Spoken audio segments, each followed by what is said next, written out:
This is my main man, Rich Casey, who sold me this horn. This is what I call the Junior Walker Mark VI. Where's the Junior Walker on there? JW.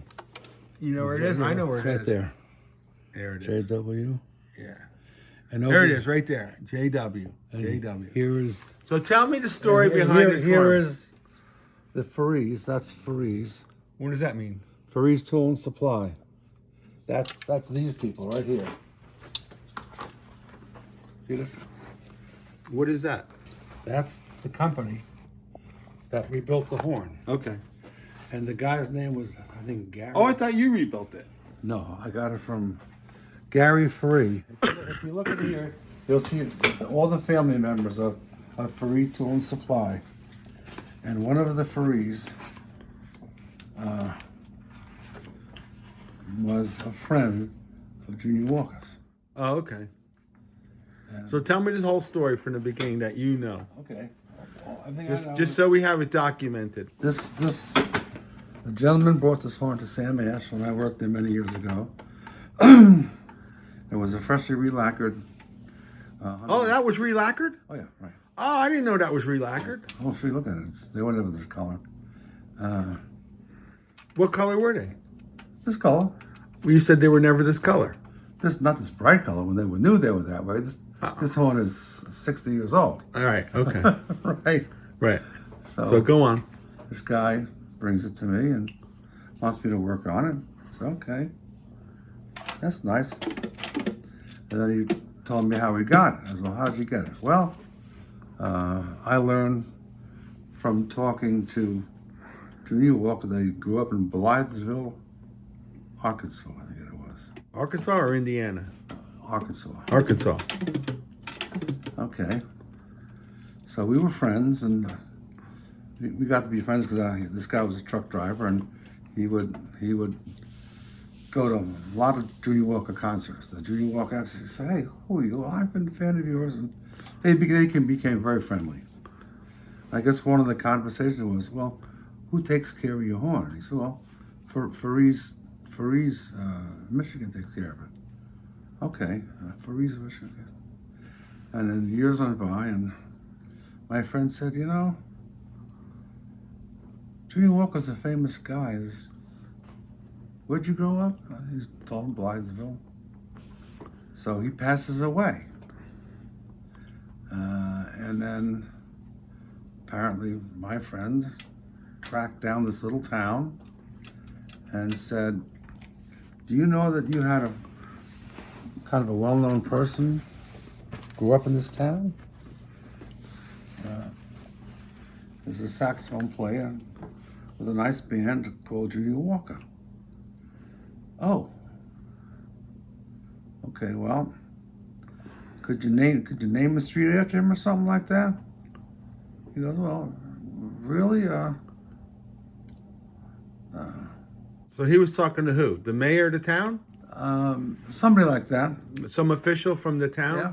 So he decided he wanted to go to this town and That's right. and do a little memorial for Junior Walker That's it. because it was his hometown. That's right here. Okay. So are you going to pull it up on Google Maps? Yes, I am. So we got a Junior Walker Street in this town? We have Walker Boulevard. Walker Boulevard. Walker Boulevard. And that is in what town? Blythesville, Arkansas. Blythesville, Yeah. Arkansas. Okay, continue with the story. So they did that. So they named the street after Junior That's what they say. because this guy went down there and he asked about it. And then I guess he approached the family and said, "You know, Junior said he has some old horn he would give me." The family said, "Okay, really?" So I handed up this beat up old Selmer. It was really, really beat up. And where was it? It was in a pile or something, Oh, right? I don't know exactly where it was. Oh, I thought you said it was in a Yeah, pile. well, maybe theoretically it was because it was missing a neck, it was missing this key here, and it was all really, really beat up. It was beat up. Yeah. Now this was before or after the relacquer? Oh no, you're getting way ahead of me. This is before the relacquer. Oh yeah, this one was in a junk pile. Okay. It was in a junk pile. It was just unusable. Okay. I guess Junior Walker had moved on to a better, Right. or whatever. And so now my friend has this thing, and what does he do with it? So they gave it to him because it They was gave it kind to of a him. beat Yeah, up yeah, piece of right, junk, right? right. And then so the guy I know approached these people Okay. saying that Junior Walker said that he had his horn worked on here. Right. And then they said, well, yeah. So what's the matter? I said, well, I have this thing. I got it from the family. He says, I'd like to make it look new again. And then Furry's Tool said, don't have us, we'll repair it for you. You'll pay for that job, and we'll find the neck for it. But we advise you, don't have it refinished. And then my friend said, oh no, I want to make it look new again. Don't recommend that, but he was insistent, so they did it. They relacquered it, and when I got it, it looked brand new. But it was a relacquer, and it had a Selmer Selmer reference 54 neck on it. So when you got it, because why? It needed a little work on it or something? I got to know the guy, so I did some service work, and years went by, and then one time I got a phone call from the fellow saying that he really needed to sell it. So he called me. He said to me, I know you'd like to have that. I said, I would buy it from you. So we agreed on a price, and I bought it from him. And then I called up Furry's Tool and Supply, maybe 6 months later. I said, by the way, I want to talk to someone who's been there for a long time. The lady that answered the phone said, well, I've been here 28 years. I said, well, I have a story I want to document. There was a saxophone that used to belong to Junior Walker. It was rebuilt by someone at your facility. She goes, oh yeah, we know about that. But I was just wanting to, and Mr. Furry was a friend of Junior Walker's. They know each other. And I think they may be in the same cemetery when they both passed.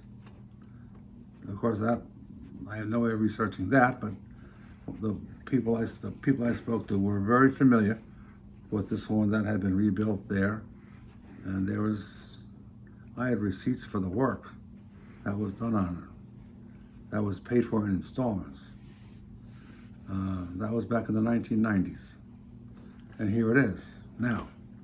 The fellow that I got it from approached the family to get like a letter kind of documenting that, and the person in the Walker family was upset and accused them of just being someone who wanted to make money off their father's name. He said, no, that's not what I want to do at all.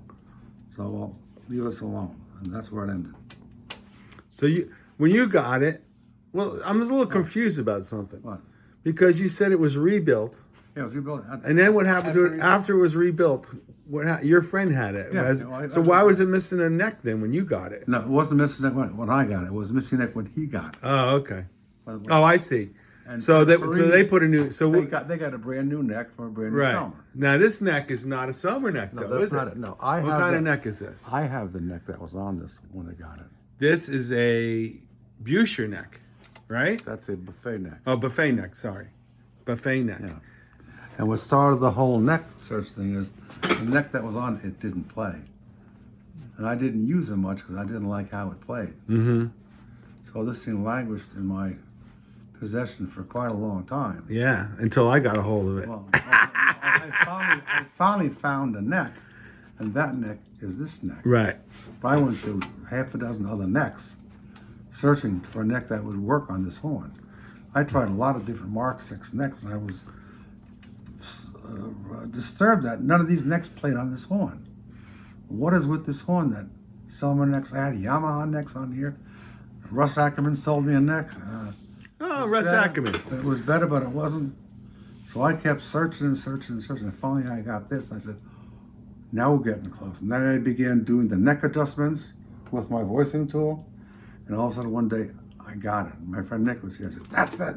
Because Nick, you met Nick. Yeah, he would verify all the different necks that I tried. Uh-huh. I have that Yamaha neck that I tapped the sides of it in to change the diameter of the tube. It was better, but it still wasn't what I wanted.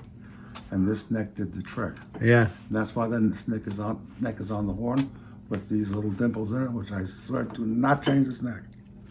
That's the first neck they really. So then I played that horn, and I was like, whoa. 'Cause you played it against 2 other Mark VI. Yeah, and it was great. And then what happened? We traded horns, didn't we? Yes. And where's the horn I traded for? It's right there. In the We box should on the floor. we should put that on the video because Sure. that's. Let's take a little pause now, and then we're gonna get the other horn out. Okay. Sure.